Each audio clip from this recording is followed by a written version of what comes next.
우리 하나님 앞에 기도드리겠습니다. 우리를 사랑하시는 참 좋으신 하나님 아버지, 오늘부터 벌써 설 연휴 연결되어지는 연휴가 시작됩니다. 하나님께서 오늘도 예배드리는 모든 믿음의 성도들 어느 자리에 있든지 간에 주께서 은혜를 베풀어 주시고 주님 붙잡고 믿음으로 달려갈 수 있도록 은총 내려 주옵소서. 참 좋으신 하나님 아버지, 주님 말씀 잡고 한 걸음 한 걸음 저 천성을 향하여 갈 수 있는 우리 모든 믿음의 성도들 되게 도와주옵시고, 주님 앞에서 오늘도 서갈 수 있도록, 주님 앞에서 은혜를 입을 수 있도록 주께서 생각과 모든 것을 주장해 주옵소서. 믿음 안에서 승리하는 우리 모든 축복의 성도들 되게 하옵소서. 하나님 아버지,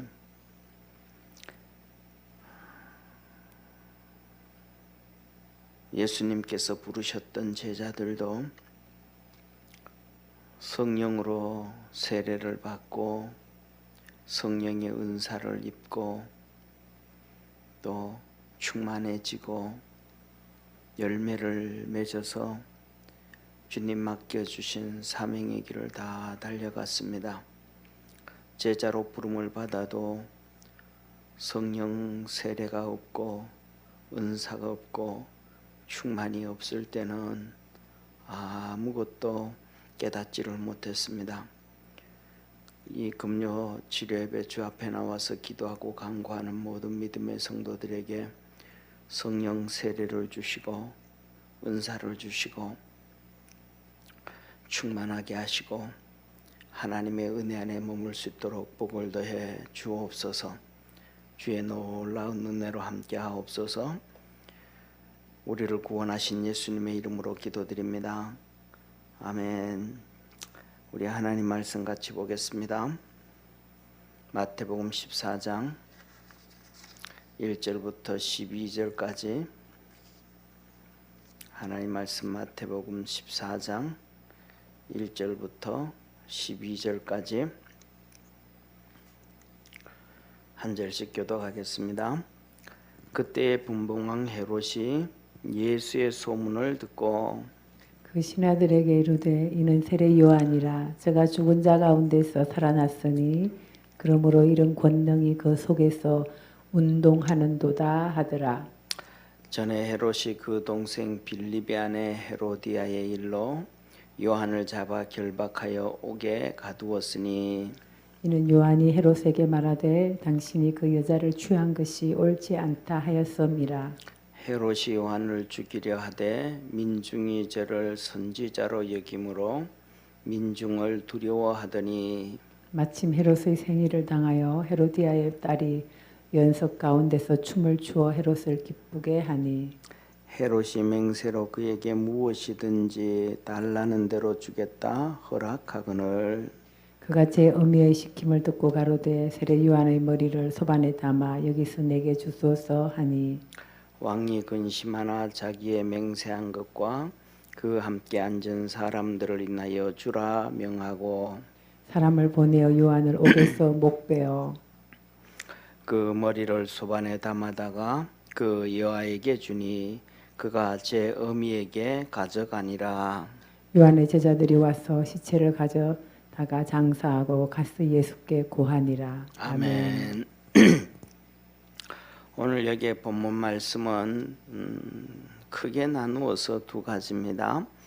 하나는 헤롯이 예수님을 보고 상당히 두려워했다라는 것이고, 그 두려워하게 되어진 이유는 헤롯이 자기가 죄를 지어서 세례 요한을 죽인 것에 대해서 그랬습니다. 그래서 예수님을 두려워한 이유 중에 하나가 여러 가지가 있지만 가장 큰 것이 세례 요한을 죽였는데, 이 세례 요한의 영이 예수님에게 임했다라고 하는 그런 생각을 가진 거예요.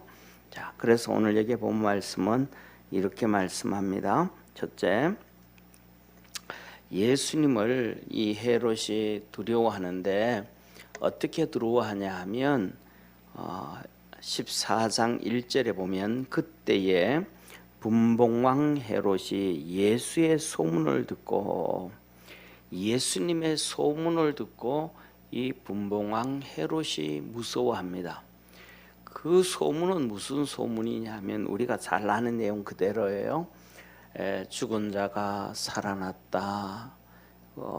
그런 얘기, 병든 자가 치료되어졌다. 귀신들이 떠나갔다.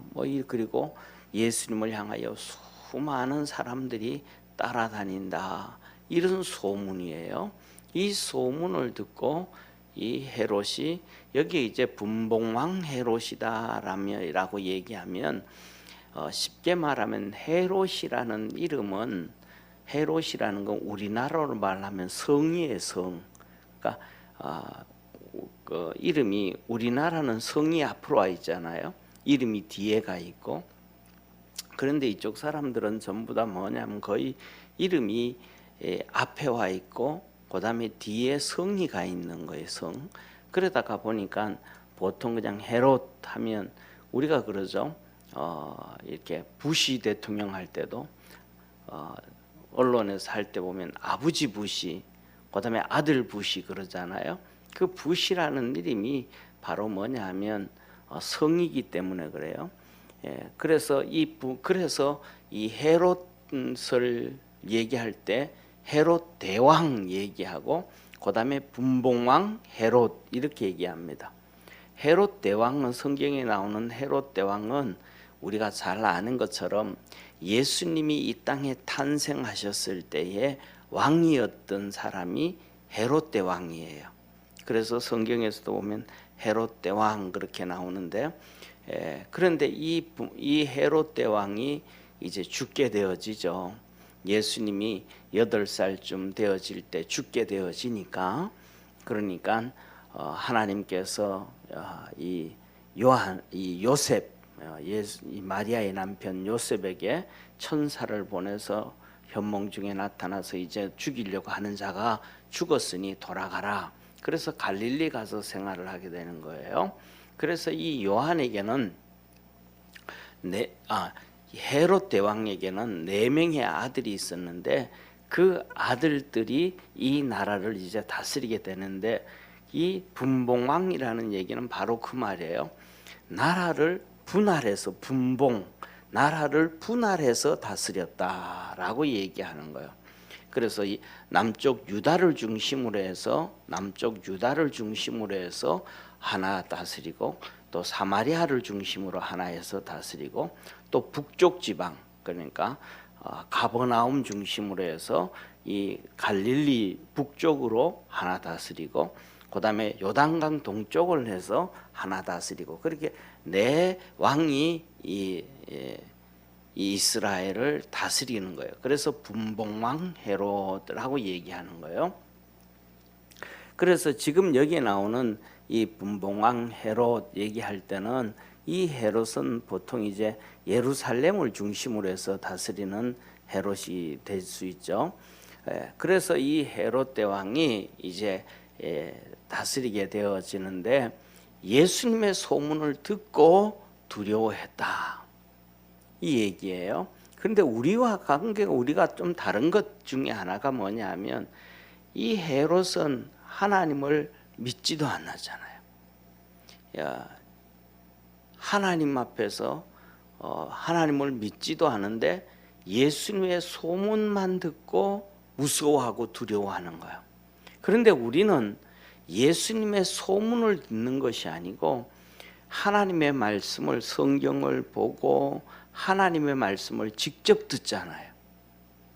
하나님의 말씀을 직접 듣고 성경을 보고 또 설교를 듣고 이러는데 이러면서도 우리가 뭐냐 하면 이 예수님에 대해서 좀 두려워하는 마음을 좀 가져야 되는데 이 예수님에 대해서 너무 두려워하는 마음이 없어지는 거예요.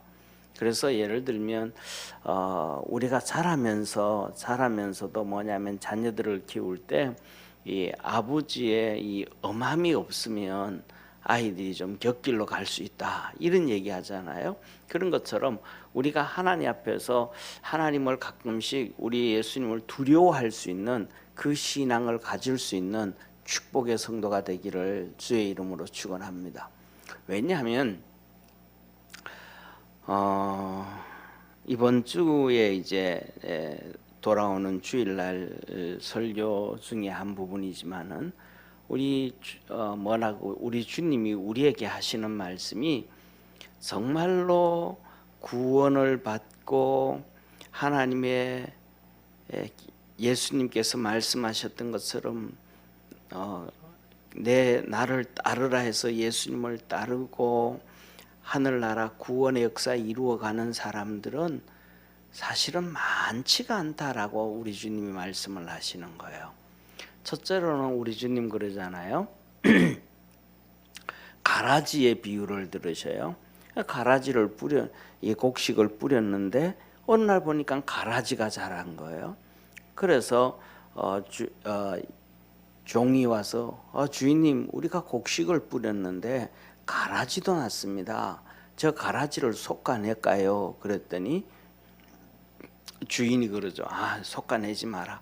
마지막 때까지 다 두어라. 가라지를 솎아내다가 곡식까지 솎아낼까 두렵다. 그러셨단 말이에요. 그런데 그걸 보면서는 우리 그렇구나라고 생각을 하는데 우리는 하나님께서 우리에게 하신 말씀에 대해서 그냥 이렇게 쉽지도 않고 넘기듯이 그렇구나 하고 그러는 것이 아니고 하나님이 우리에게 말씀하셨어요. 하나님 말씀을 좀 깊이 묵상해라. 복 있는 사람은 이 주야로 하나님의 말씀을 묵상하는 자로다. 그럼 이 말씀을 조금만 깊이 묵상을 해보면 하나의 사건이 나옵니다.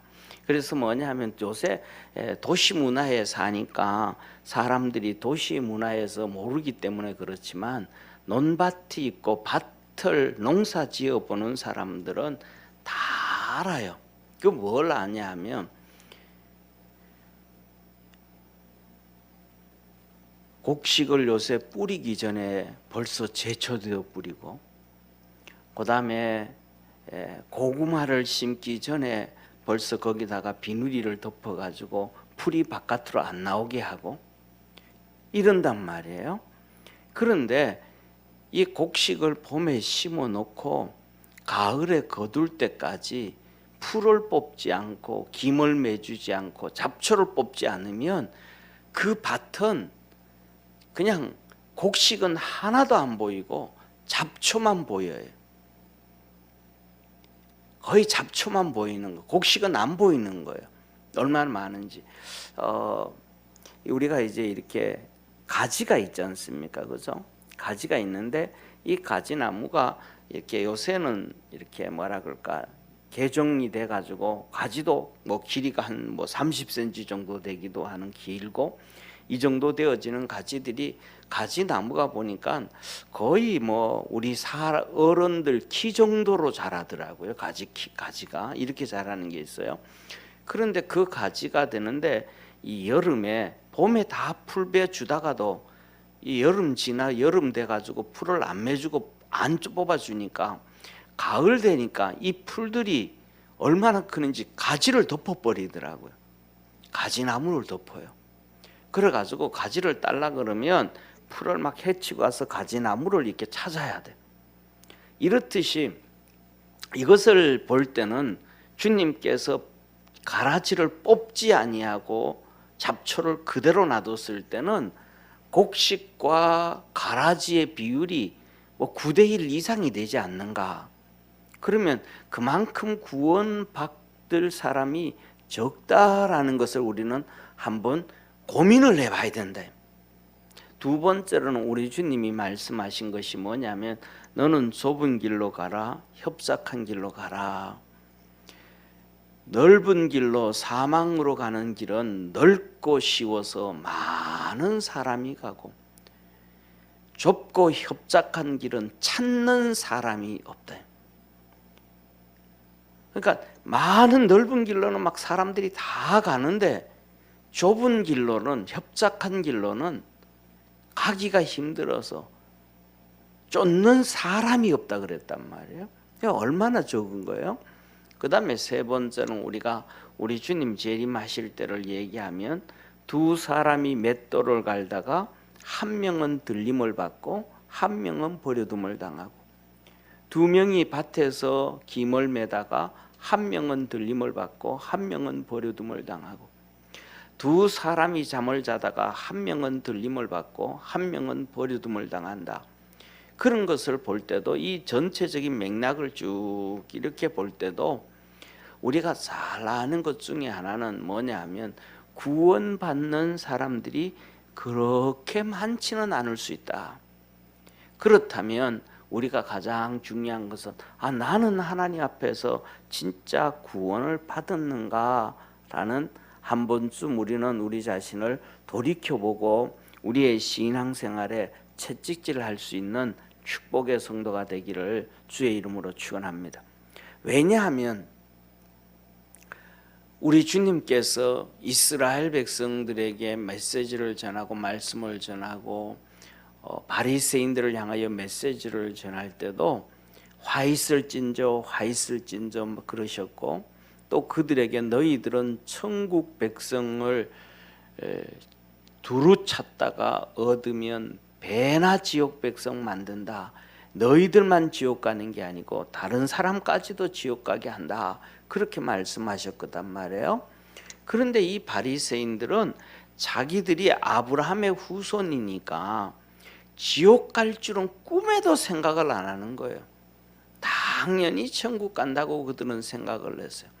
그런데 예수님이 그들을 향한 평가는 전혀 그렇지가 않거든요. 그런 걸 보면서 우리도 주님 안에서 우리 자신들을 한 번씩 돌이켜보고 하나님 앞에 믿음으로 바짝 달려갈 줄 아는 우리 축복의 성도가 되기를 주의 이름으로 축원합니다. 그런데 예수님이 이러한 엄청난 능력을 행하는 것을 보면서 이 헤롯이 자기 죄책감에 빠지는 거예요. 죄책감에. 왜냐하면 헤롯이 바로 세례 요한을 죽였거든요. 이 세례 요한을 죽였는데, 세례 요한을 자기는 죽이고 싶지 않았지만 자기 체면 때문에 어쩔 수 없이 세례 요한을 죽인 거예요. 여기에 대해서 죄책감이 있는 거예요. 세례 요한에 대한 죄책감. 그래서 이 예수님이 능력을 행하니까 저거 정도의 능력을 행하면 분명히 세례 요한의 영이 예수님에게 들어갔다. 그래서 역사를 한다라고 생각을 한 거예요. 이것을 뭐냐면 다시 말하면 두 가지로 볼 수가 있는데, 한 가지로 볼 때는 잘못 보는 거죠. 틀린 거예요. 예수님에게는 세례 요한의 영이 들어간 것이 아니고 예수님에게는 성령이 계시고 예수님은 창조주로서 본인 스스로 그냥 권능이 있으심을 믿으시길 바랍니다. 그런데 그가 예수님을 잘못 이해하는 거예요. 오늘날 우리가 살아가면서도 신앙생활하면서도 성경을 잘못 보는 경우가 참 많지 않는가 그렇게 생각이 들어요. 저 같은 경우에도 성경을 잘못 이해하고 잘못 보는 경우들이 없지 아니할까 하고 항상 이렇게 뭐라 그럴까, 그 말씀에 대해서 다시 한번 읽고 다시 한번 묵상하고 또 성경을 이렇게 보면서 이렇게 한 가지만 안 보고 여러 가지를 보기도 하고 그다음에 또 때에 따라서는 주석책도 보기도 하고 더 나아가서는 어떤 데는 그 말씀 붙잡고 또 하나님 앞에 무릎 꿇고 깊이 기도도 한번 하고, 그 하나님 말씀을 그냥 그냥 세상 책 읽듯이 뭐 소설책 읽듯이 교과서 읽듯이 그냥 읽으면서 그냥 받아들이는 것도 있겠지만은 그것보다가도 깊이 묵상을 하고 고민을 하고 스터디를 한단 말이에요. 왜? 내가 잘못 보면 안 되니까. 우리가 그리스도 안에서 이 하나님의 말씀을 바로 알 때 이단들과 사이비들과 잘못된 신앙에 쫓아가지 않음을 깨달으기를 바랍니다. 그래서 이 하나님의 말씀을 잘 해야 돼요. 그 다음에 두 번째로는 뭐냐면 오늘 이 세례 요한에게 있어서 이 죄책감이라는 것은 하나님께서 그를 부르시는 엄청난 축복의 메시지예요. 아예 우리에게 죄책감이 없다라고 하면 회개도 안 해버려요. 죄를 지어놓고도 이게 죄인 줄을 모르면 회개도 안 해버려요. 그러니까 중요한 것은 뭐냐면 우리 주님이 그런 말씀을 하셨단 말이에요. 한 사람을 실족해 하면 차라리 그를 실족해 하지 말고 연자 맷돌을 메어서 바다에 빠뜨리는 게 낫다. 그러신 거거든요. 그런데 거기서 가장 핵심적인 것 중에 하나가 뭐냐면 내가 이 말을 해서 저 사람이 실족을 했구나를 알아야 된단 말이에요. 그래야 그것에 대해서 회개를 하고 그 다음에는 이거는 엄청난 큰 죄니까 이런 말을 하면 안 되겠구나. 이렇게 해서 사람을 상처 입히고 힘들게 하고 그렇게 하면 안 되겠구나라고 알게 되어지는데 거의 대부분의 사람들은 그걸 다 몰라요. 바리새인들이 자기가 죄를 지으면서도 몰라요. 그 둔한 사람들은 아니거든요. 똑똑한 사람들이거든요. 사두개인들도 있는데 그들도 똑똑한 사람들이거든요. 근데 몰라요. 자기들이 얼마나 큰 죄를 짓고 있는지, 얼마나 하나님 앞에 잘못하고 있는지를 몰라요. 그러니까 뭐냐면 회개를 안 하는 거예요. 예수님 앞에 와서 무릎 꿇는 게 없는 거예요. 미안하다고 얘기하지 않는 거예요. 그들은 그냥 이스라엘 백성들 앞에서 막 손가락질하고 정죄하는 거예요. 그들 가지고 있는 가지고 있는 것이 잘못된 건데, 예를 들면 그들 손에 한 손에는 성경을 잡고 있고 한 손에는 성경에서 연구되어져서 그들이 율법으로 만들었던 이 율법책 규례집이 있단 말이에요. 그런데 그들은 이 성경과 또 한쪽에 있는 성경의 건의와 또 한 손에 있는 그들이 조상들이 만들었던 유전, 이 율법을 성경과 똑같은 권위로 두는 거예요. 그래가지고 이걸 가지고 이스라엘 백성들을 책망을 하는데 그 자체가 잘못되어졌음을 믿으시길 바랍니다. 성경은 진리고 성경은 하나님의 말씀이에요. 그것은 세상에 어떤 것과도 비교되어질 수가 없는 거란 말이에요. 그런데 그것을 같은 관점에 갖다 놓고 하는 거예요. 그 자체가 잘못됐는데 그걸 모르는 거예요. 그러니까 그걸 계속 가지고 하는 거예요. 그런 것처럼 우리는 오늘날 살아가면서 내 생각, 자기에게 쌓여져 있는 이 가치관, 이 모든 것들이 성경적 권위를 가지고 라고 하지는 아니하지만 생활 속에서는 그런 경우가 너무 많은 거예요. 그러니까 당연히 그렇게 하다가 보니까 죄책감이 없는 거예요. 내가 맞는데. 그런데 오늘은 이 세례 요한이 죄책감이 들었다. 세례 요한 죽이지 말았는데 죽여가지고 그 영이 저 예수라는 사람한테 가서 역사하는구나. 내가 어떻게 하면 될까? 이 뭐냐면 고민을 하고 갈등을 한단 말이에요. 그러면 이 분봉왕 헤로데에게는 살인죄를 지었고 엄청난 잘못을 했지만은 하나님 앞에 나가서 무릎 꿇고 예수님 앞에 가서 무릎 꿇고 구원의 길이 있는데 이 죄책감도 결국은 자기의 왕권으로 무시해요. 자기의 체면으로 무시해버리는 거예요. 자기의 생각으로 무시해버리는 거예요. 결국은 여기에서 벗어날 수가 없고 용서받을 수가 없고 하나님 앞에서도 용서받을 수가 없고 이 용서가 되어지지 않는 거예요. 우리는 뭐냐면 깨달을 때에 내가 잘못했구나, 내가 죄인이구나, 내가 잘못 행동을 했구나, 잘못 말을 했구나, 여기에 대해서 깨달아야 우리는 회개할 수 있음을 믿으시길 바랍니다. 그래서 가장 하나님의 축복은 뭐냐 하면 우리가 스스로 이렇게 하나님의 은혜로 작은 것이든 큰 것이든 깨달아서 하나님 앞에도 회개하고 또 사람 앞에서도 미안하다고 이 회개할 수 있는 것이 가장 큰 축복입니다. 그래서 이 헤롯은 예수님을 두려워하면서 회개할 기회가 있는데 그는 다 무시해버린 거예요. 그런데 그가 어떤 죄를 지었는가? 오늘 여기 본문 말씀에서 보면 왜 이런 게 헤롯이 죽였는데 세례 요한이 헤롯한테 와가지고 직접적으로 얘기를 한 거예요. 직접적으로 뭐를 했냐면 너 헤로디아를 아내로 취한 것 잘못됐다. 이 헤로디아는 빌립이라고 하는 다시 말하면 헤롯의 사촌이란 말이에요. 사촌 동생의 아내를 빼앗은 거예요. 사촌 동생의 아내를.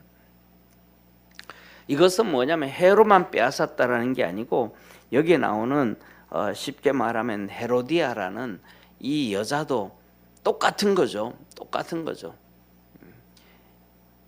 그 사촌 형이 빼앗으니까 간다는 자체도 잘못된 거죠. 그거는 뭐냐면 헤롯의 문제만 있는 게 아니고 헤로디아의 같은 둘 다 똑같은 문제죠. 왜냐하면 똑같이 합작해서 그렇게 한 거냐 했다고 볼 수밖에 없는 게 이렇게 헤롯한테 와서 너 잘못했다. 이 사촌 동생 빌립의 아내 헤로디아를 빼앗아 온 것은 너 잘못했다. 라고 세례 요한이 책망을 하면 이 헤롯이 회개를 해야 되고 만일에 이것이 헤롯으로만 죄를 지었고 헤로디아와 빌립은 죄를 잘못 힘이 없어서 어쩔 수 없이 그냥 왔다라고 하면 여기 대해서 헤로디아는 세례 요한에 대해서 반감을 안 가지고 있을 거예요. 야 맞다. 이 세례 요한은 선지자 맞다. 하나님의 사람 맞다. 이 헤롯을 책망하는구나. 바른 일을 하네. 라고 얘기해주고 있고 박수를 쳐야 되거든요. 그런데 이 헤로디아도 이 말을 듣고 이 헤롯 왕한테 세례 요한에서 책망을 하는 걸 가지고 막 마음속에 이런 응어리가 지는 거예요. 저 세례 요한 죽여야 되는데 저놈 내 잘못을 막 다 들추어내는구나.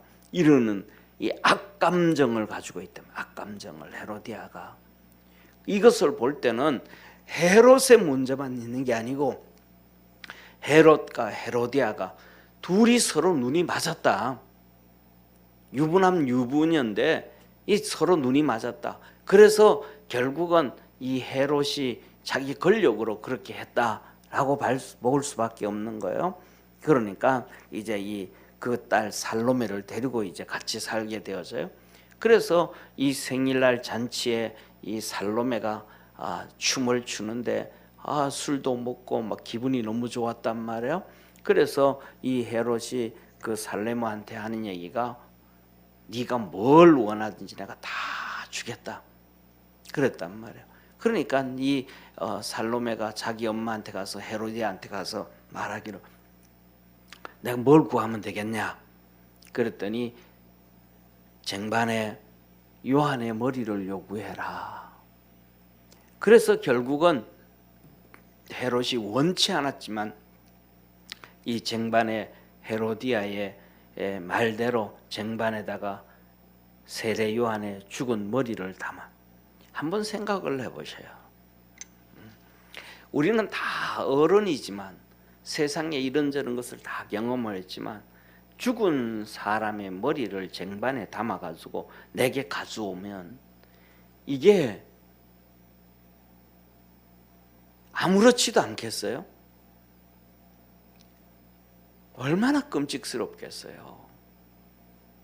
어떤 사람은 뭐냐 하면 자기 부모가 돌아가셨는데 입간식을 하는데 얼굴 안 보려 그래요. 그런 사람도 뭐 적은 게 아니고 정말로 많아요. 불신자들은요. 예수 믿는 사람들은 뭐 그런 사람들은 거의 없지만 불신자들은 자기 부모도 얼굴 안 보려 그래요. 그래가지고 염하는 거 다 안 봐요. 그러니까 이렇게 염하고 이렇게 때 얼굴 같은 거 몸 다 안 봐요. 그냥 다 덮어 씌워놓고 다 하고 난 다음에 그냥 다 붙들어매고 둘둘둘 싼 것만 보는 사람들이 많아요. 그만큼 시신을 본다는 게 이 불신자들에게는 쉽지 않은 일들이거든요. 근데 그것을 쟁반에 담아오라 그래 헤로디아가요. 그것도 누구한테? 자기 딸 살로메가.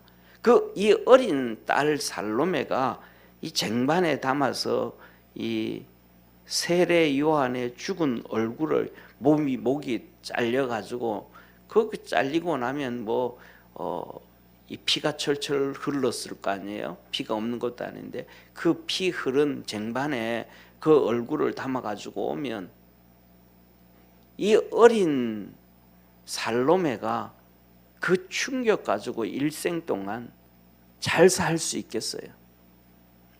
평안한 삶 살 수 있겠어요? 어쩌면 밤마다 가위 눌리는 밤이 되어질 수도 있을 정도로 엄청난 충격을 받을 수가 있죠.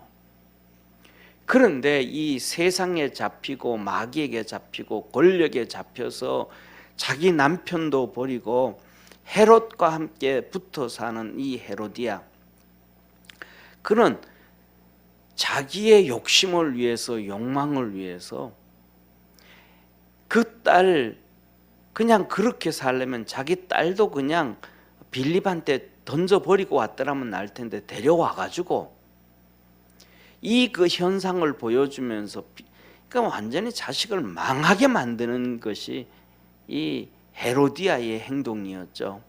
뭐 한 거예요? 생각이 없는 모습이죠. 생각이 없는. 그럼 믿음의 사람들은 생각이 있어야 됨을 믿으시길 바랍니다. 그래서 뭐냐면 성경에 보면 성령을 받고 나면, 성령 세례를 받고 나면 이 성령 세례 다음에 하나님께서 은사를 주시는데 이 은사를 어떤 사람에게는 같은 성령으로 지혜의 말씀을, 어떤 사람에게는 같은 성령으로 믿음을, 어떤 사람에게는 같은 성령으로 방언을, 어떤 사람은 통역함을, 어떤 사람에게는 예언, 하나님의 말씀을 증거함을, 어떤 사람에게는 영분별을, 어떤 사람에게는 능력 행함을, 이렇게 각각 하나님께서 은사를 주시는 거예요. 성령 세례를 받은 사람. 그래서 이 성령이 있어야 지혜가 있게 되어지고, 그래서 야고보서에 말씀하시기를 너 지혜가 없거든 하나님께 구해라. 그러면 하나님에게 후히 주시리라. 그러니까 뭐냐면 쉽게 말하면 이거예요. 지혜가 조금이라도 있어야 자기가 지혜가 없는 줄을 아는 거예요. 그래야 하나님 앞에 구하는 거거든요. 다시 말하면 성령으로 살아가고 믿음으로 살아가야 되는 거예요. 그래야 깨닫게 되어진다는 사실을 믿으시기를 축원합니다. 사랑하는 성도님, 우리가 살아가면서 뭐냐면 요새는 그런 게 없지만은 옛날에 보면 시골에서 살다 보면 동네마다 미친 사람들이 한두 명씩 있어요. 그런데 그 사람들은 뭐냐면 자기가 미쳤는 줄을 몰라요. 자기가 미쳤는 줄을 몰라요. 베개를 업고 안고 다니면서 그게 자기 자식이래. 그게 베개인 줄 몰라요.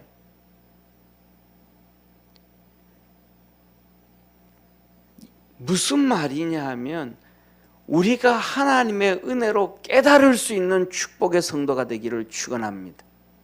헤로디아는 못 깨닫는 거예요. 그 권력을 다 가지고 있으면서 못 깨닫는 거예요. 자기가 지금 하는 것이 자식들을 다 망가뜨리는 것이라는 것을 못 깨닫는 거예요. 그런데 중요한 것은 헤롯도 그것 하면 안 된다는 걸 알면서도 같이 망하는 길로 가는 거예요. 같이 망하는 길로. 우리는 예수 믿는 것은 같이 망하는 길로 가는 것이 아니고 살아나기 위해서 예수님을 믿는다는 걸 믿으시길 바랍니다. 그곳에서 세상에서 구원 얻기 위해서 예수님을 믿고 구원 받기 위해서 예수님을 섬기고 믿음으로 달려가는 축복의 성도라는 걸 깨닫기를 축원합니다. 그래서 우리는 달라져야 돼. 성령으로 말미암아 달라져야 되고 말씀을 통해서 달라져야 되고 변화되어져 가야 됩니다. 오늘 여기에 본 말씀에 그래서 세례 요한이 죽고 난 다음에 오늘 여기 이렇게 말씀을 하셔요. 12절 우리 한번 같이 읽겠습니다.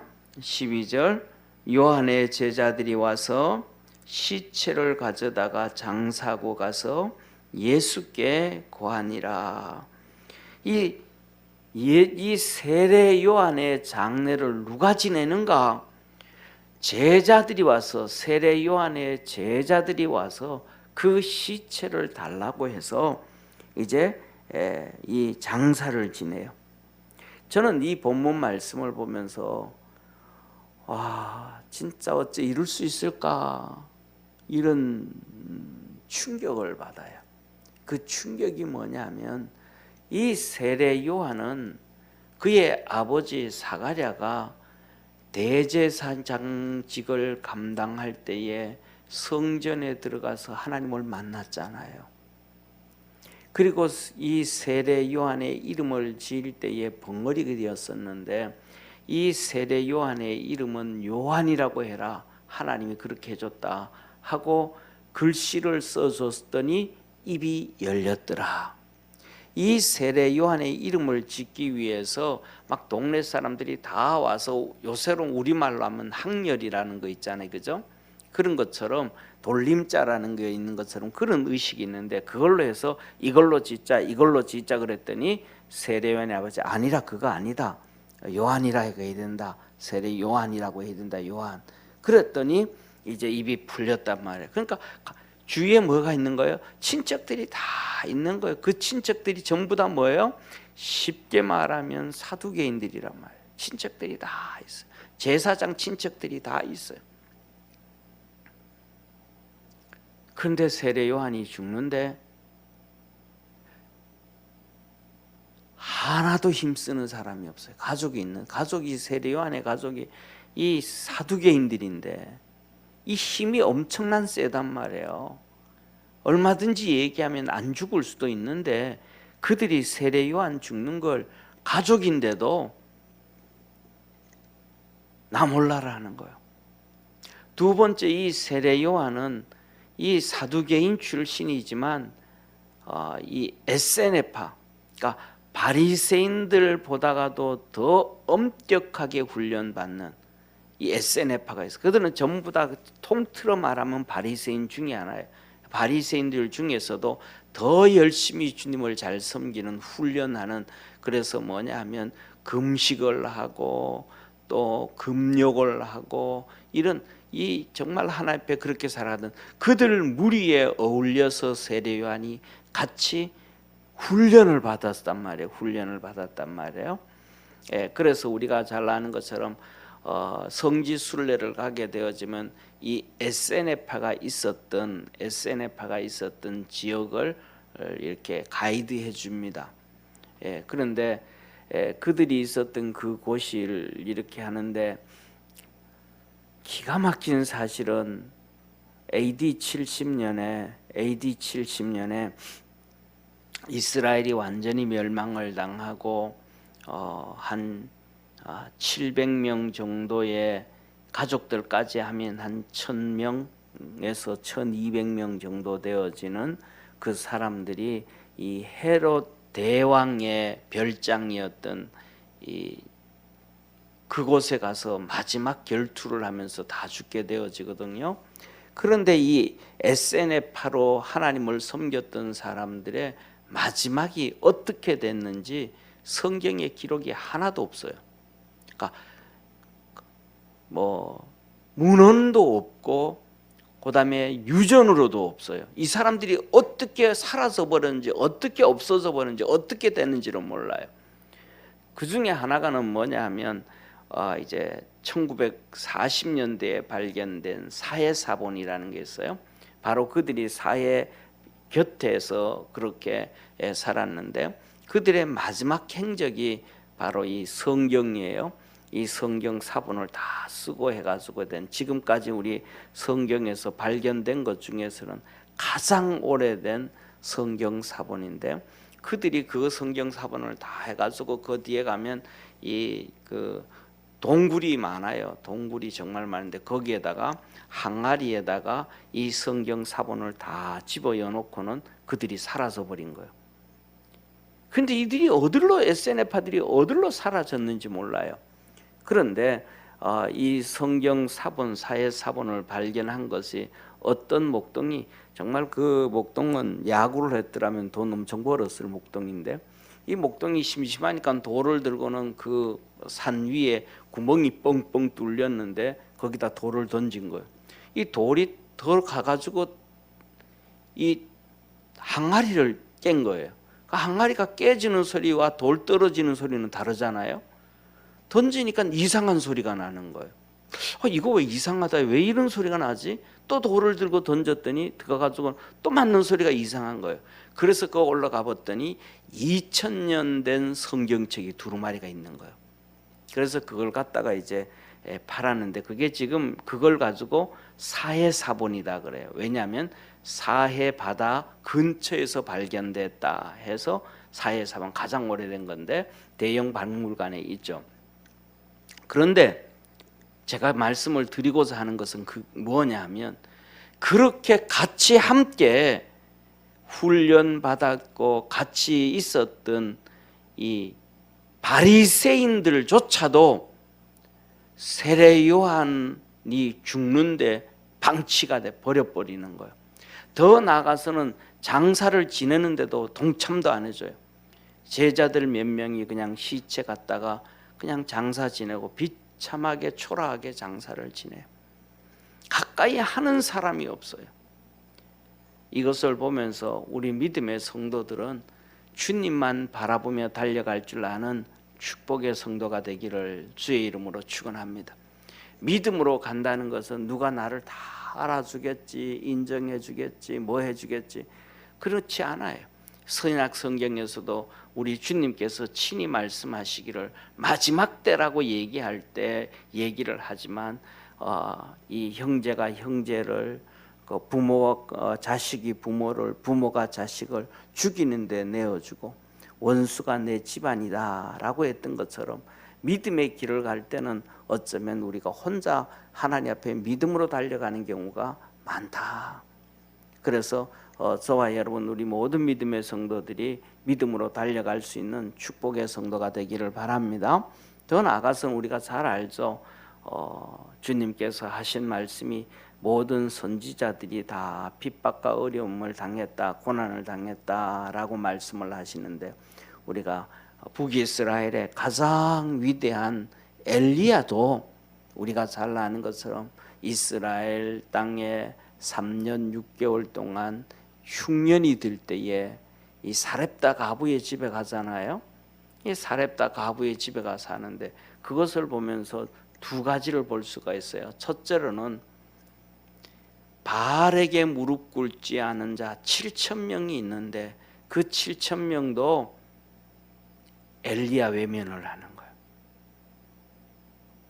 7,000명이라 그래도 예를 들면 7,000명이라 그래 7,000명이면 하루 한 명이 하루씩만 이 엘리야를 집에 데려다 놓고 숨겨주고 밥을 먹여줘도 7,000일이라고 얘기를 하면 몇 년이에요? 7,000일이면 1년이 365일이잖아요. 그럼 7,000명이 돌아가면서 하면 그러면 20년이거든요. 그런데 3년 6개월이 7,000명이 그거 못하겠어요? 그런데 그거 안 해요. 다 외면해요. 다 외면해요. 더 나아가서는 그렇게 힘들고 어려울 것 같으면 가족들, 친척들이 도와줄 수도 있는데 가족, 친척도 안 도와줘요. 오직 홀홀단신. 우리는 어쩌면 믿음 안에서는 그렇게 누구도 의지하지 말고 주님만 바라보며 달려가야 된다. 그렇게 믿음으로 달려갈 줄 아는 우리 축복의 성도가 되기를 바랍니다. 그렇기 때문에 우리가 살아가면서 뭐 남편이 나를 알아주지 않고 아내가 나를 알아주지 않고 내가 자식들한테 그렇게 희생을 하고 자식들을 위해서 오늘도 밤낮 기도하는데 이놈들이 못 알아준다. 그렇게 할 필요 없는 거예요. 그냥 내가 그를 위해서 기도해주고 그를 위해서 희생을 하고 기도하고 하면 그것으로 끝이에요. 하나님 앞에서 내가 해야 될 그런 일들 그것만 하면 된다는 것을 믿으시길 바랍니다. 그 다음에 더 나아가서 우리가 신앙생활 할 때도 그래요. 주님 열심히 섬기고 뭐 이렇게 하고 난 다음에는 보면 교회 안에서도 내가 이 수고하고 애쓰는 것에 대해서 뭐 부역장은 알아주겠지, 권사님 집사님은 인정해 주겠지, 그럴 생각할 필요가 없는 거예요. 왜? 그렇게 하다가 보면 오히려 낙심될 때가 있고, 오직 저와 여러분 우리 모두는 주님만 알아주면 되어짐을 믿으시길 바랍니다. 그렇게 하나님 앞에서 사명을 감당하고 여인의 아들 중에서 세례 요한보다 큰 자가 없느니라, 그렇게 주님이 말씀하셨는데요. 이 세례 요한까지도 마지막에 가는 길은 너무너무 외로웠다. 그래서 이런 것들을 바라보면서 우리가 주님만 바라보며 달려가기를 축원합니다. 예수님도 똑같은 길을 걸어갔고요. 그 다음에 두 번째로는 이 본문 말씀, 그렇게 장사를 다 지내고 난 다음에 이 제자들이 예수님한테 와서 보고했다라는 거예요.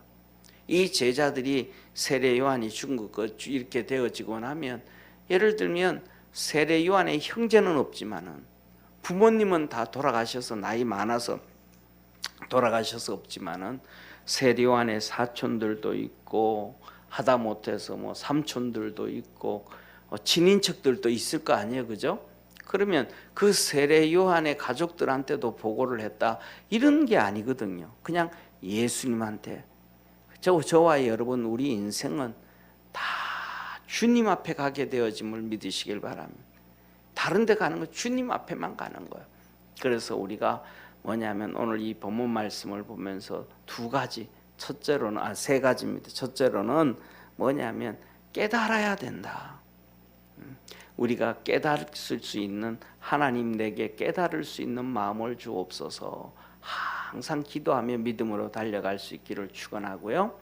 그 다음에 두 번째로는 세례 요한의 이 문제를 헤롯이 죽이고 이 자책하고 죄책감을 갖고 이렇게 살아갔는데, 우리에게도 이러한 것들이 생길 때 우리 자존심이라든지 또 세상의 것이라든지 이런 모든 것 다 내려놓고 주님 앞에 기도할 수 있는 축복의 성도가 되기를 바랍니다. 저는 우리 예수님이 진짜 위대하다고 우리가 다 그냥 인정하지만 예수님은 진짜 위대하신 분이다. 그 다음에 두 번째, 베드로와 요한과 야고보는 정말로 위대한 사람이다. 이런 생각을 한 것이 뭐냐면 겟세마네 기도예요. 겟세마네 기도. 겟세마네 기도. 우리 주님께서 베드로와 요한과 야고보를 데리고 가셔서 그 겟세마네 기도하면서 그들에게 기도 부탁을 합니다. 야, 얘들아, 내가 정말 죽게 되었다. 내 마음이 진짜 죽게 되었다. 환경도 진짜 죽게 되었지만 내 마음이 정말로 너무너무 힘들다. 너는 나를 위해서 1시간만 기도해줘라. 이것을 3번씩 부탁하거든요. 3번씩. 이 사건을 보면서 예수님도 제자들도 정말로 저는 위대하다고 생각을 해요.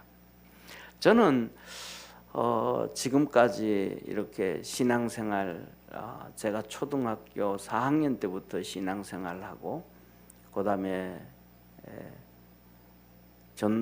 주님께서 불러가지고 신학교를 가고 신학대학을 가고 신학대학 2학년 때부터 전도사 생활을 하고 지금까지 오면서 누구한테 내가 막 이런 힘들기 때문에 어렵기 때문에 그런 기도 부탁을 한 적이 거의 없는 것 같아요. 야, 더 나아가서는 뭐냐면 같은 교역자들한테도 또 친구 목사들한테도 더 나아가서는 사모한테도 이 부분이 내 진짜 힘들다. 이거 위해서 날 위해서 좀 기도해줘라. 이런 기도를 안 한 것 같아요.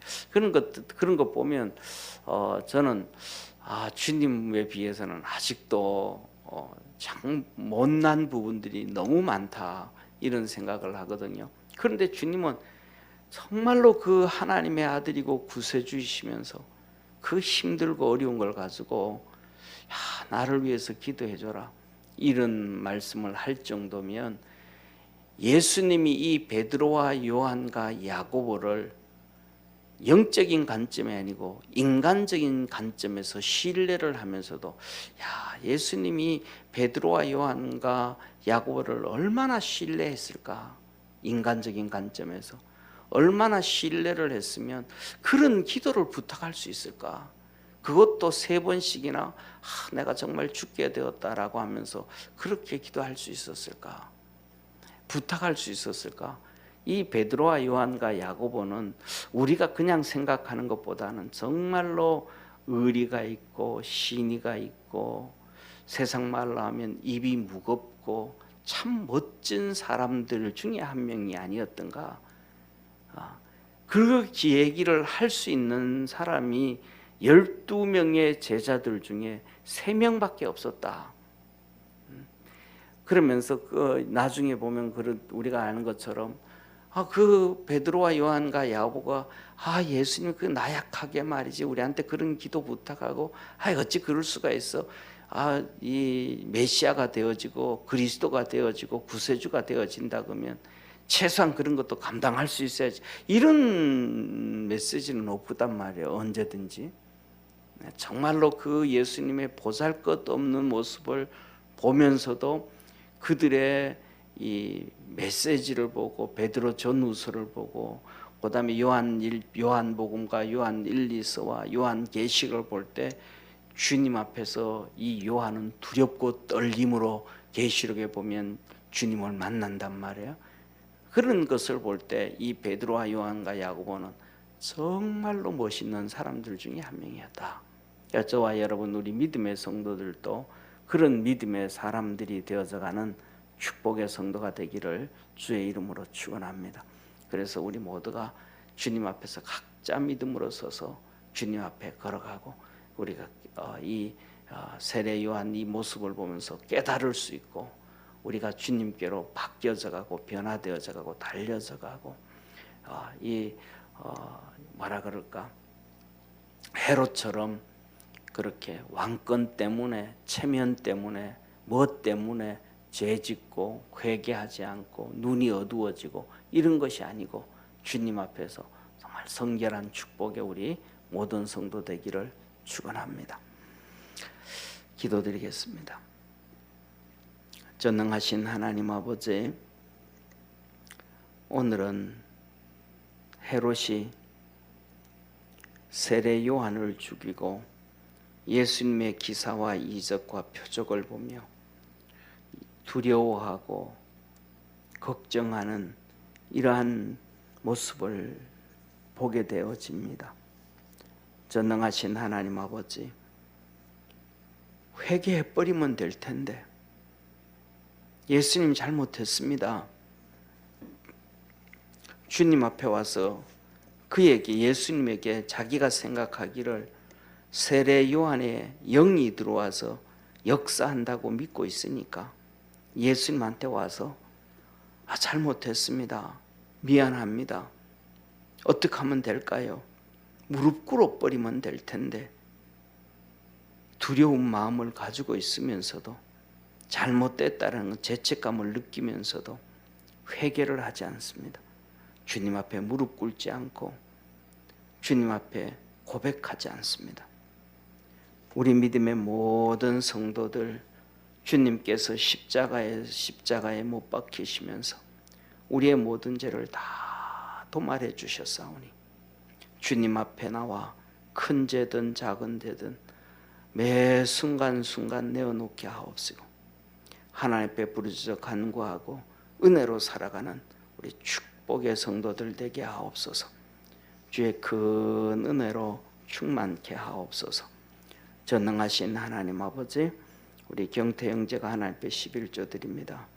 믿음의 아들을 축복해 주시고 은혜 베풀어 주시고, 아버지 하나님 나이도 많이 찼습니다. 좋은 배우자 만날 수 있도록, 믿음의 가정 만들어갈 수 있도록 주께서 축복해 주시고 은혜 주시고 강건케 하옵소서. 또 우리 김종만 집사님 11조 드리오니 주님 축복하여 주시고 날마다 그리스도 안에서 믿음이 커져가게 하시고, 아버지 하나님 주님 안에서 주님 더 믿음으로 사는 축복의 가정 되게 하옵시고, 주의 도우심과 구원의 역사가 가정 속에, 삶 속에 열매 맺어지도록 축복하옵소서. 오늘도 우리가 주 앞에 부르짖어 간구하고 기도할 때 하나님께서 하늘 문을 여시고 우리의 기도에 응답하여 주시고 성령 세례를 주시고 은사를 주셔서 지혜의 은사, 믿음의 은사, 방언의 은사, 통역의 은사, 분별의 은사, 말씀의 은사, 능력의 은사 아버지 하나님 부어주셔서 하나님의 사명 감당하는 자 되게 도와주옵시고, 하나님께서 인정하고 칭찬 들을 수 있는 성령의 열매 맺는 삶 살게 하옵소서. 구원의 역사 이루어 주시기를 소망하며 예수님의 이름으로 기도드립니다. 아멘.